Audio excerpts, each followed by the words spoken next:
Good morning, my dear students. We were discussing chapter 3.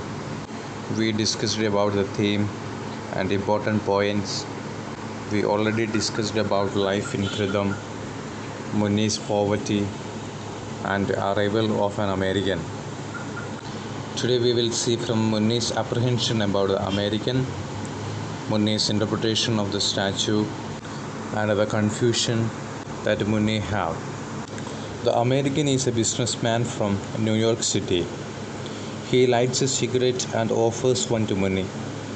He offers Muni his business card, but Muni gets scared as he thinks that it is a warning of some kind. Muni gives a long explanation of his innocence of whatever crime the man is investigating. The American asks questions about the horse statue which he would like to buy. While talking to Muni, he narrates a bad day at work when he had to work for 4 hours without elevators and electricity. He is unaware that Muni has to live this kind of life every day.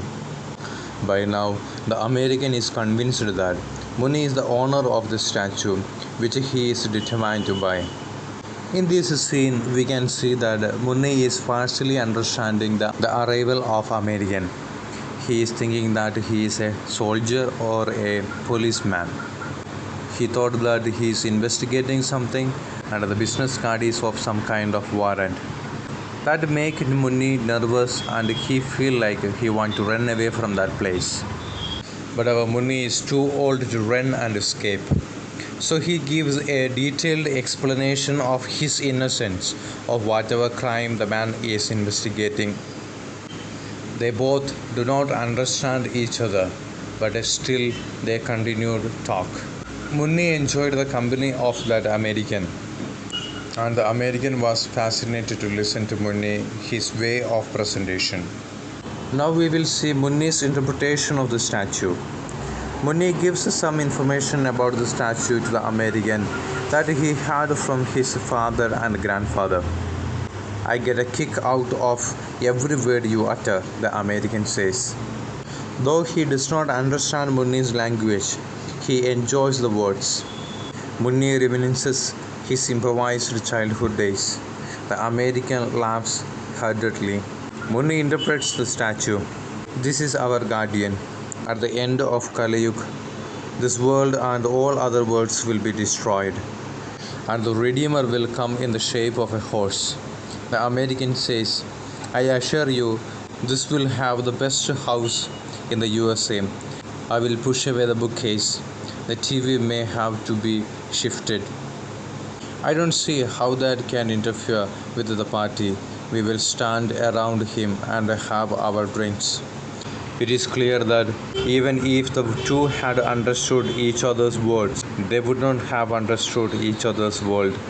The interpretation of this statue, the life that American explains, the willingness of American to buy the horse, and where he is going to keep that horse, how he is going to deal with the horse and everything, talk about the cultural differences. Muni explains about his religious beliefs. Muni explains about the background story of this horse and warrior, which he heard from his father and grandfather to the American.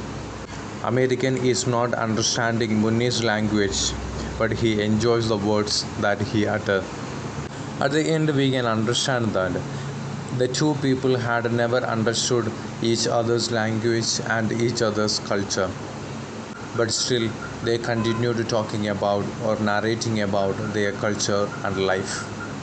The American gesture and the confusion. Finally, the American pushes 100 rupees into Muni's hand. This money is 20 times more than Muni's debt with the shopkeeper.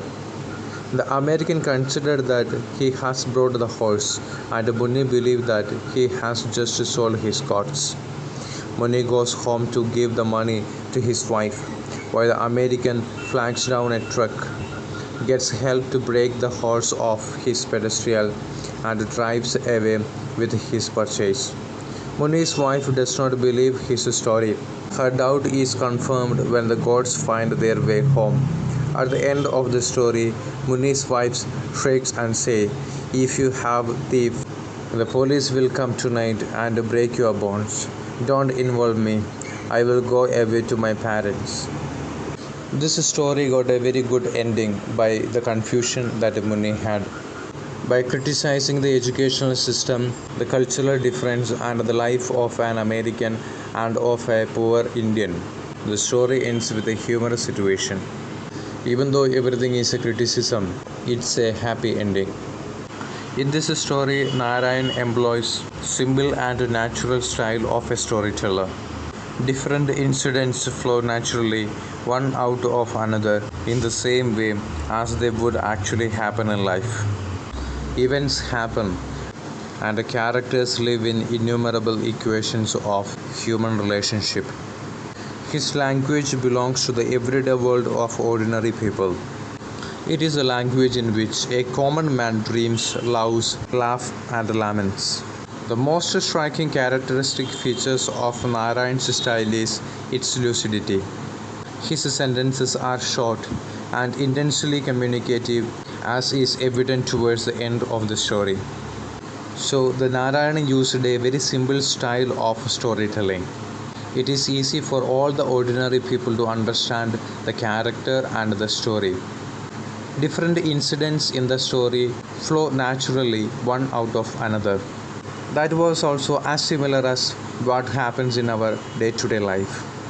This all makes this story very impressive and understandable. Next day we will learn about the characters and also about the critical appreciation of the story. Thank you.